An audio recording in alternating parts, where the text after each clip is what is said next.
எல்லாருக்கும் வணக்கம். நான் நிவாஸ் சேகர். ஸோ நம்ம சேலஞ்சோட 6வது நாள் இது. ஸோ இன்றைக்கி நான் ஈவினிங் தான் ஜிம் போகிறதுனால ஓல்டு கிளிப்பு தான் எடுத்து போட்டிருக்கேன். அண்டு என்னோடய சைட்லேருந்து நான் உங்களை எல்லாருக்கும் ஒரு விஷயம் சொல்லணும்னு ஆசைப்பட்றேன். நம்பிக்கை, எப்போவுமே நம்பிக்கையோடு இருங்க, எல்லாத்துலேயும் ஜெயிச்சிடலாம்.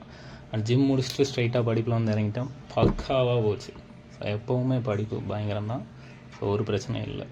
அண்ட் இன்றைய பாடல் என் உயிரினை வதைத்திடும் அழகினி, என் இதயத்தில் அமர்ந்திடும் அரசினி, என் உடலினில் நதியாயோடும் முதிரம் நீயடி.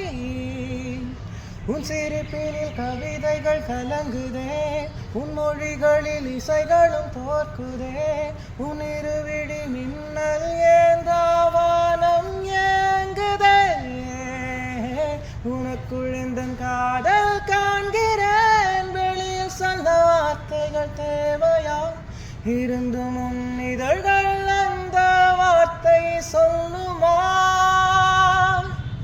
குருவி போலவே என் உள்ளம் தத்தி தாவுதே முன்னாலே, குழந்தை போலவே என் கால்கள் சுத்தி திரியுதே பின்னாலே. கதை பக்கம். மாமல்லபுரத்தில் மலர்ந்த காதல் பாகம் 6.